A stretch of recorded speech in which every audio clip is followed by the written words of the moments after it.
All right. Good evening to you, Dr. Tweneboa. Good evening, Please, I remember the Dr. Tweneboa. The rest is what? Alexander. Dr. Tweneboa Yeah, Alexander. Dr. Alexander Tweneboa. Dr. Alexander Tweneboa. Thank you very much for talking to Angel Television. You're welcome. Thank you.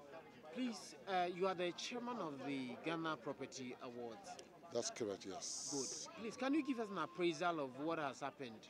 Well, the Ghana Property Awards has been in existence for the last 7 years. Tonight's event was the 7th Ghana Property Awards, and it is to recognize more than, would I say, award, but to recognize the feats of so many young men and women in this country in the development process of our young democracy and our young developing country. We feel that we recognize national farmers. We have Farmers Day. We have Teachers Day.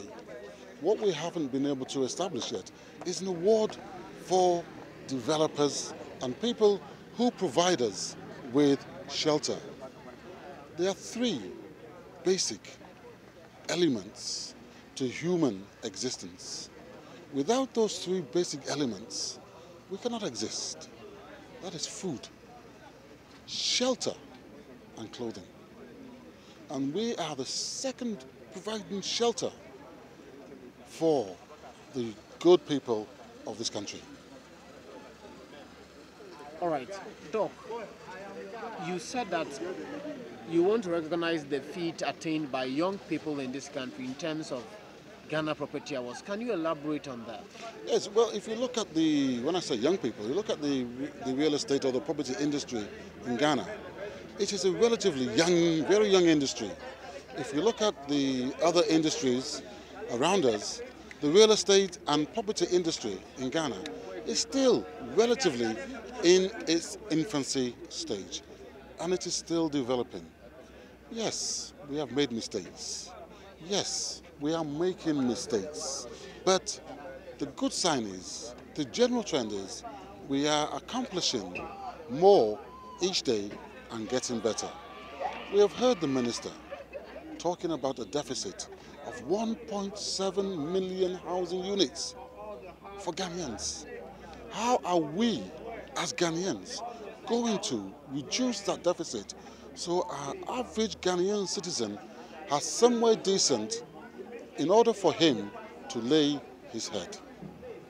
All right, so talking about 1.7 million housing deficit units in Ghana brings into question affordable housing. I think it's obvious that people are not able to afford houses in this country. Housing is expensive. Landlords can't go without charging in dollars. People are paying rent advance 2 years before you can get a place to put your head. Something that's supposed to be a basic human need. How is Ghana Property Awards addressing this situation? My brother, your sentiments, I totally agree with them.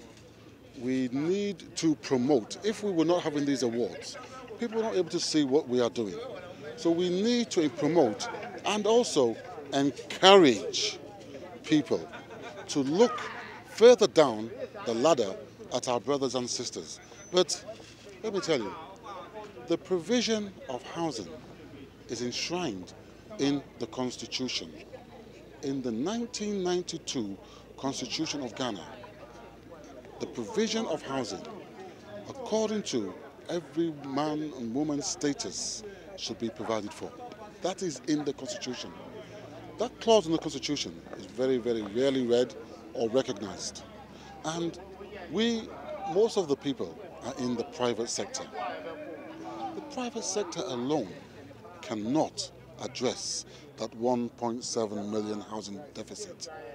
It needs and requires a concerted effort from all parties involved. All we've ever asked for is that the government create a positive, enabling environment. And I believe we shall gradually chip away at that deficit to bring house prices down, to make them more affordable to the average man in the streets of our beloved country, Ghana. Dr. Alexander Chimbra, thank you very much You're welcome. for talking to Angel Television. You're welcome. Thank you very much.